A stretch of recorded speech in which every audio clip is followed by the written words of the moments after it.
Assalamu alaikum my dear students. My name is Mohammad Raheel Sabar, your biology tutor for grade 12. तो आज के इस lecture में हम डिस्कस करने जा रहे हैं लोकोमोशन इन प्रोटोक्टेस्टा, यानी किंगडम प्रोटेस्टा के अंदर किस तरह लोकोमोशन होती है। हम यहाँ पर एक्सप्लेन करेंगे यूग्लिना को, पैरामीशियम को और अमीबा को। अगर हम बात करें यूग्लिना की तो इसको हम अलगा कंसीडर करते हैं, which is the part of protista. और अगर हम पैरामीशियम को और अमीबा को डिस्कस करें, so both are animal like protists जिनको हम प्रोटोजोन्स कहते हैं। तो इन दोनों में मूवमेंट कैसे होती है वो डिस्कस करेंगे। फ्लैजेलम कैसे इन्वॉल्व होता है लोकोमोशन में, सिलिया कैसे इन्वॉल्व होते हैं लोकोमोशन में, और अगर ये दोनों पार्ट ना हो और बॉडी फिर भी मूव कर रही हो तो वो मूवमेंट किस तरह होती है। इन तमाम चीज़ों को सीखने के लिए आइए चलते हैं लाइट बोर्ड की तरफ। बिस्मिल्लाहिर्रहमानिर्रहीम डिस्कस करने जा रहे हैं लोकोमोशन इन प्रोटोक्टेस्टा। प्रोटोक्टेस्टा जिसे हम इन शॉर्ट बोलते हैं प्रोटिस्टा। तो हमें डिस्कस करना है कि अगर हम बात करें किंगडम एनिमेलिया में पाए जाने वाले कुछ मेंबर्स की, तो वो किस तरह लोकोमोशन शो करते हैं, how they will move from one place to another place. और डेफिनेटली ये इनवर्टिब्रेट्स भी कंसीडर होंगे क्योंकि इनमें एनिमल्स लाइक जो है वो ऑर्गेनिज्म भी शामिल है। अगर हम बात करें इस किंगडम के ऑर्गेनिजम्स की क्लासिफिकेशन के बारे में, तो इसको हम बेसिकली तीन बड़े मेजर पार्ट्स में डिवाइड करते हैं। एक हमारे पास है प्लांट लाइक, जो यूनिसेलुलर भी हो सकते हैं और मल्टी सेलुलर भी हो सकते हैं, और उनको इन शॉर्ट हम बोलते हैं अलगी। एक हमारे पास जिन्हें हम बोलते हैं एनिमल लाइक, और वो सारे के सारे यूनिसेलुलर हैं, जिन्हें हम बोलते हैं प्रोटोजोन्स। और प्रोटोजोन्स के अंदर ही शामिल है पैरामीशियम और अमीबा। और जो थर्ड हमारे पास है वो है फंगी लाइक। तो ये तीन तरह के हमारे पास इसमें मेंबर्स शामिल हैं, जिसमें हमारे पास है प्लांट लाइक जिसे अलगी कहा, एनिमल लाइक जिसे प्रोटोजोन कहा, and the last one is fungi like. तो आइए ज़रा हम जो प्लांट लाइक है उसमें से यूनिसेलुलर अलगी की बात करने जा रहे हैं, which is called as euglena. Euglena हमारे पास first of all unicellular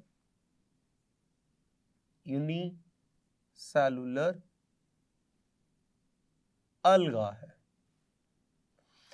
single cell. अच्छा, इसकी अगर हम केमिकल कॉम्पोजिशन देखें तो इसके अंदर बेशुमार जो है इसकी वजह से प्रॉब्लम्स भी हमें फेस करने पड़े। जो टू किंगडम सिस्टम था वो इसी के ऑब्जेक्शन पे मॉडिफाई करके थ्री किंगडम के अंदर और आगे फर्दर जो था वो क्लासीफाई किया गया। इसकी क्लासिफिकेशन में जब हम जाएं तो हमें मालूम पड़ता है इसके एनिमल लाइक करैक्टर्स भी हैं, इसके प्लांट लाइक करैक्टर भी हैं। अगर एनिमल लाइक करैक्टरिस्टिक्स की बात करें तो इसके अंदर सेल वॉल मौजूद नहीं होती, ये सबसे बड़ा इसका एनिमल लाइक करैक्टर है। और जब हम बात करते हैं इसके प्लांट लाइक करैक्टरिस्टिक्स की, तो प्लांट लाइक करैक्टरिस्टिक्स के अंदर मौजूद है क्लोरोप्लास्ट। अब क्लोरोप्लास्ट की मौजूदगी की वजह से ये प्लांट लाइक कहलाता है, लेकिन सेल वॉल ना होने की वजह से ये एनिमल लाइक कहलाता है। लेकिन एक प्रॉब्लम और भी है कि अगर इसे कॉन्स्टेंटली लाइट नहीं मिल रही तो ये अपना क्लोरोप्लास्ट जो है वो अपनी बॉडी से रिलीज कर देता है, और then they start to live heterotrophically, यानी फिर ये एनिमल लाइक जो है वो अपनी ज़िंदगी गुजारना शुरू कर देता है। तो इस तरह इसकी क्लासिफिकेशन में बेशुमार प्रॉब्लम्स पेश आईं, जिसकी वजह से फिर इसको किंगडम प्रोटिस्टा में रख दिया गया। अगर हम इसकी लोकोमोशन की बात करें तो ये मूव करता है with the help of long thread like structure, और इस थ्रेड लाइक स्ट्रक्चर को, इस सिंगल थ्रेड लाइक स्ट्रक्चर को हम बोलते हैं फ्लैजेलम। और फ्लैजेलम जो है ये बेसिकली सिलिया हो या फ्लैजेला हो, ये दोनों एक्सटेंशंस होती हैं और दोनों की जो फॉर्मेशन होती है वो सेंट्रियूल से होती है। तो बेसिकली इनकी बेस पे सेंट्रियूल ही मौजूद होता है। तो इनकी जो लोकोमोशन है ये इस सिंगल फ्लैजेलम की वजह से होगी। अब ये जो सिंगल फ्लैजेलम है ये पानी के अंदर बड़ी आसानी के साथ due to the contraction and relaxation of microtubules ये क्या करता है, अपवर्ड डायरेक्शन में, बैकवर्ड डायरेक्शन में क्या करता है, मूव करता है। अब जब भी ये जो फ्लैजेलम है ये बैकवर्ड मूव करता है, बैकवर्ड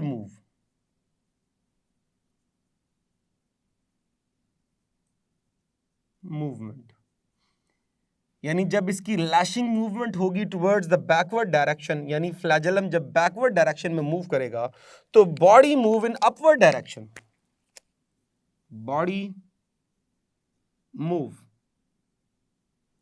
इन अपवर्ड डायरेक्शन, फ्रंटवर्ड डायरेक्शन। लेकिन जैसे ही फ्लैजेलम जो है वो मूव करता है, फ्लैजेलम मूव करता है इन फ्रंटवर्ड, तो बॉडी जो है will never ever, will not move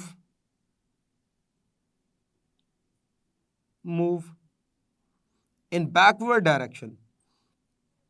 body backward direction में मूव नहीं करती बल्कि क्या हो जाती है, टर्न हो जाती है। सो जब फ्लैजेलम पीछे की तरफ मूव कर रहा है बॉडी आगे जा रही है, और जब फ्लैजेलम जो है वो आगे की तरफ मूव कर रहा है बॉडी पीछे आने की बजाय टर्न हो जाती है।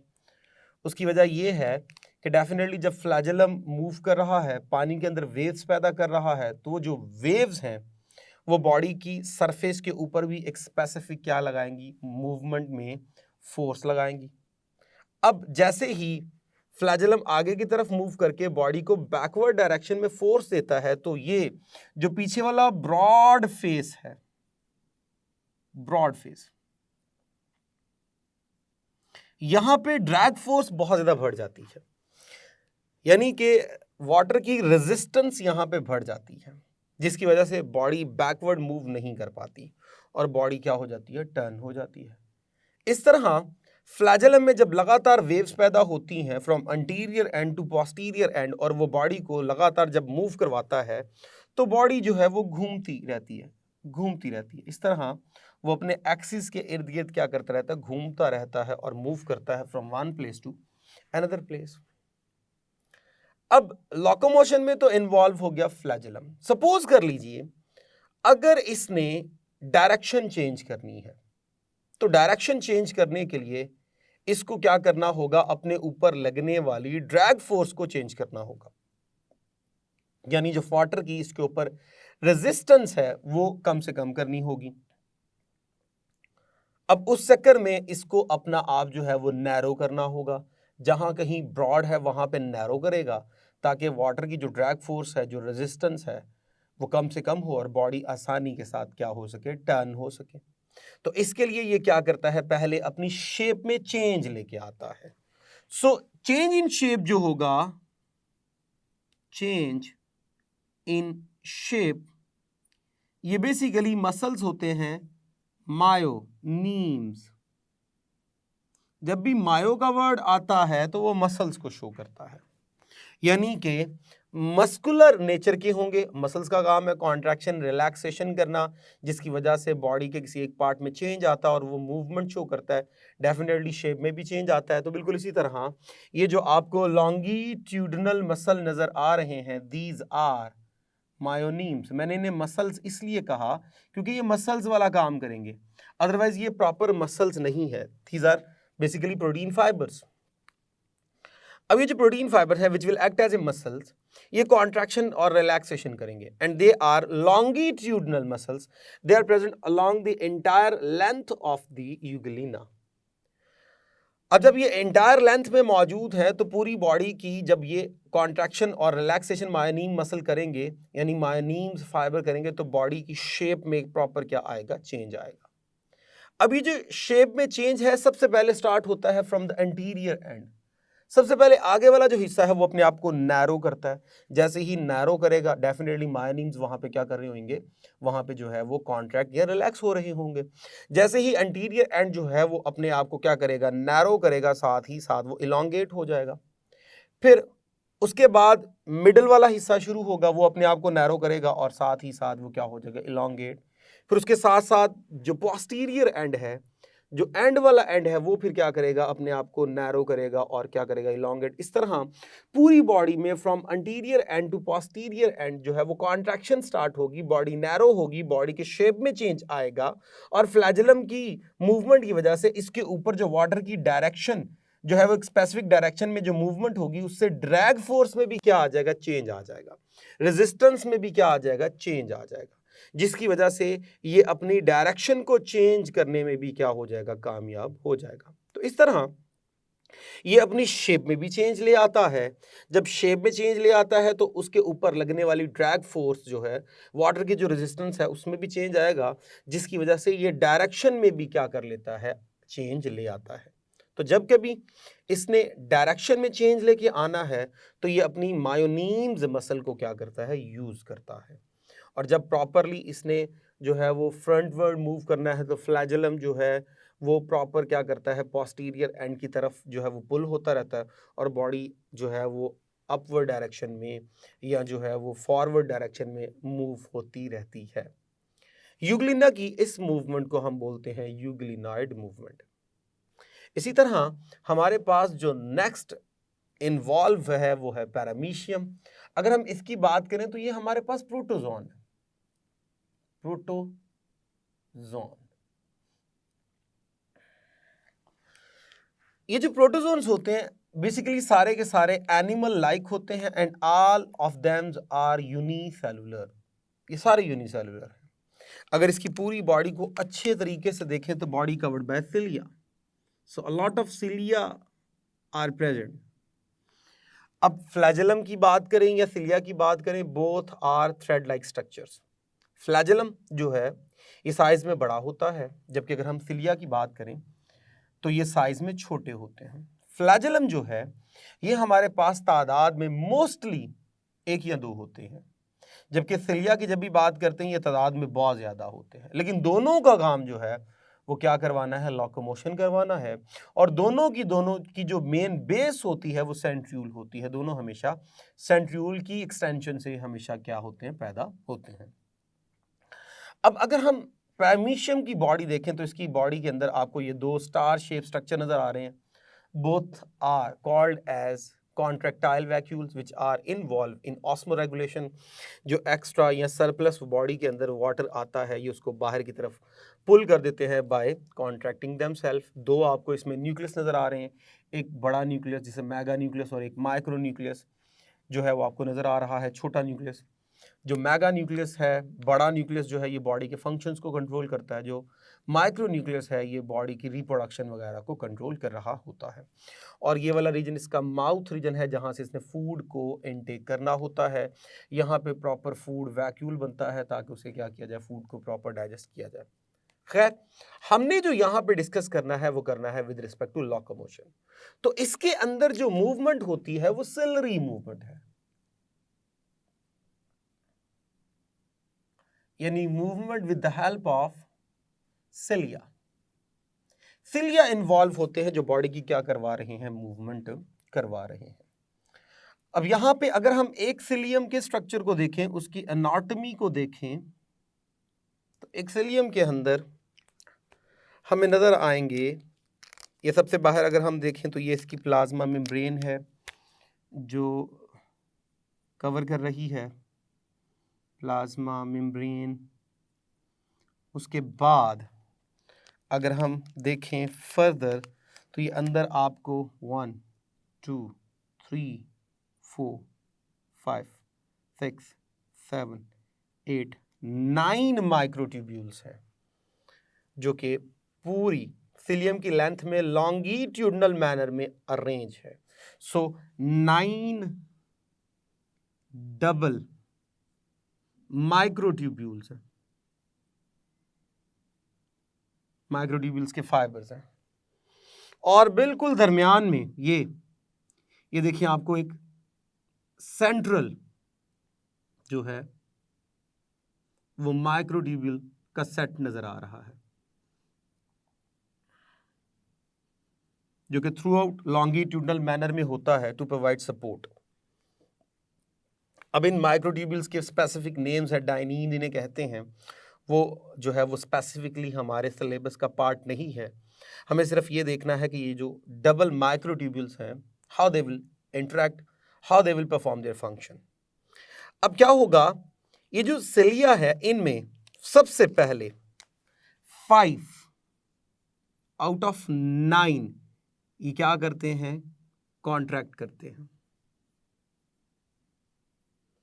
जिनसे क्या हो जाता है, सिलियम एक साइड पे क्या हो जाता है, बेंड हो जाता है। सपोज कीजिए मैं कहता हूं जी 1 2 3 4 5, ये वाले 5 जो है वो क्या कर रहे हैं, कॉन्ट्रैक्ट कर रहे हैं। अब ये जब 5 कॉन्ट्रैक्ट करेंगे तो सिलियम इस डायरेक्शन में बेंड होगा, ये वाले जो 4 हैं वो क्या कर रहे हैं, रिलैक्स कर रहे हैं, दरमियान वाले 2 जो है वो सपोर्ट करने में इन्वॉल्व है। अब ये वाले जब कॉन्ट्रैक्ट कर रहे हैं और ये वाले रिलैक्स कर रहे हैं तो सिलियम एक साइड पे क्या हो जाता है, बेंड हो जाता है। इसे हम बोलते हैं effective stroke, effective stroke, effective stroke, क्योंकि इसने शेप को अफेक्ट कर दिया। अब उसके बाद सिलियम एक साइड पे क्या हो गया है, बेंड। अब अगले ही लम्हे क्या होगा, 4/9, तो 9 में से जो 4 पहले रिलैक्स कर रहे थे अब वो क्या करेंगे, दे विल कॉन्ट्रैक्ट, और सिलियम क्या हो जाएगा, सिलियम जो है वो रीस्टोर हो जाएगा, restore. This phenomena called as recovery, क्योंकि रिकवर हो गया, स्ट्रोक, रिकवरी स्ट्रोक। तो इस तरह लगातार सिलियम में अफेक्टिव और रिकवरी स्ट्रोक जो है वो क्या होता रहता है, पैदा होता रहता है। सपोज कीजिए अगर मैं इस फिंगर को एक जो है वो सिलियम शो करूं तो लॉन्गिट्यूडनल मैनर में 9 माइक्रोट्यूब्यूल्स होंगी जो डबल होंगी, और दरमियान में एक और डबल होगी जो उसकी सपोर्ट में इन्वॉल्व होगी। जब एक साइड वाली 5 जो है वो कॉन्ट्रैक्ट करेंगी 9 में से, तो एक तरफ बेंड हो जाएगा। उस वक्त आउटर 4 जो है वो रिलैक्स हो रही हैं और इनर 5 जो है वो कॉन्ट्रैक्ट हो रही हैं। अब अगले ही लम्हे ये जो अंदर वाली थी जो कॉन्ट्रैक्ट हो रही थी वो रिलैक्स होंगी और बाहर वाली 4 क्या होंगी, कॉन्ट्रैक्ट, तो सिलियम जो है वो स्ट्रेट हो जाएगा। इस तरह लगातार सिलियम में कॉन्ट्रैक्शन रिलैक्सेशन पैदा होती है और उसके अंदर क्या आती है, वेव पैदा होती है। तो इस तरह इन सिलियम में वेव्स पैदा होगी। ऐसा नहीं है कि सारे सिलियम एक ही साथ जो है वो क्या करना शुरू कर देते हैं, मूवमेंट करना शुरू कर देते हैं, ऐसा नहीं होता। अंटीरियर एंड से मूवमेंट शुरू होती है and it will move toward the backward direction. पहले कुछ सिलियम जो है वो in the form of bunch, in the form of cluster, group की फॉर्म में जो है वो मूव करेंगे, फिर पीछे वाले मूव करेंगे, फिर पीछे वाले मूव करेंगे, फिर पीछे वाले मूव करेंगे। इस तरह वेव जो है वो पूरी बॉडी पे, पूरी सरफेस पे पैदा होती रहती है और बॉडी मूव करती है from one place to another place. ये जो मूवमेंट है, सबसे पहले इस मूवमेंट को ब्रैडफोर्ड ने 1955 में रिप्रेजेंट किया, बट स्टिल इसके बारे में कंफ्यूजन है कि हाउ सिलियम वर्क या हाउ सिलिया वर्क। लेकिन ये जो मूवमेंट है वो काफ़ी हद तक हमारे समझ में आती है कि ऐसा हो सकता है कि सिलियम की प्रॉपर मूवमेंट की वजह से पानी के अंदर वेव्स पैदा होती हैं और वो पानी को रिपेल करके जो है वो मूव करवाने में इन्वॉल्व होते हैं इसकी बॉडी को। लेकिन ये जो वेव्स हैं, it will start from anterior end move toward backward end. अब जब सिलियम लगातार मूव कर रहे हैं, यहाँ माइक्रोट्यूब्यूल लगातार कॉन्ट्रैक्ट और रिलैक्स हो रही हैं, तो इनको एनर्जी भी चाहिए, एटीपी भी चाहिए। अब वो एटीपी कहाँ से आता है, तो डेफिनेटली बॉडी के अंदर माइटोकॉन्ड्रिया होगा, वो बहुत ज़्यादा एटीपी सप्लाई करेगा और उस एटीपी को यूज़ करके सिलियम लगातार मूव करते हैं और बॉडी को मूव करवाते हैं from one place to another place. तो इस तरह ये जो मूवमेंट है with the help of cilia, उसे हम बोलते हैं सिलरी मूवमेंट। उसके बाद अगर हम नेक्स्ट बात करें तो वह है हमारे पास लोकोमोशन इन अमीबा। अब अमीबा जो है ये भी हमारे पास प्रोटोजोन है, यानी एनिमल लाइक माइक्रोस्कोपिक ऑर्गेनिज्म। और जब हम बात करते हैं इनकी लोकोमोशन की, तो ये लोकोमोशन करते हैं with the help of these extensions which are called as pseudopodia. अगर हम बात करें सूडो की, pseudo mean falls. Podia mean feet. So falls feet. तो ये जो falls feet हैं which are not truly feet, ये इन्वॉल्व होते हैं for the locomotion in amoeba. अब ये किस तरह पैदा होते हैं, किस तरह इनको पैदा किया जाता है? बेसिकली बॉडी के अंदर जो साइटोप्लाज्म है, क्योंकि इनकी बॉडी कोई स्पेसिफिक शेप नहीं रखती, इनकी जो शेप है वो चेंज होती रहती है, तो इनके अंदर पैदा होती है साइटोप्लाज्मिक प्रोजेक्शन.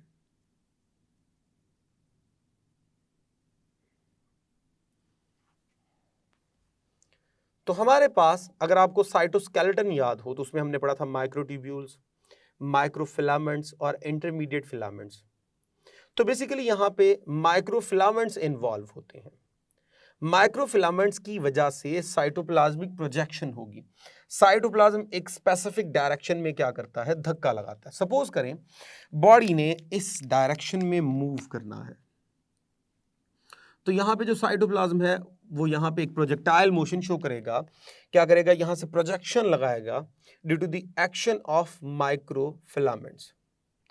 अब जब यहाँ पे एक स्पेसिफिक जो है वो मूवमेंट मोशन की वजह से, साइटोप्लाज्म की मोशन की वजह से यहाँ पे जो है वो एक स्पेसिफिक फोर्स लगाई जाएगी, तो ये अमीबा क्या करेगा, ये अमीबा इस डायरेक्शन में एक स्पेसिफिक एक्सटेंशन डेवलप कर लेगा.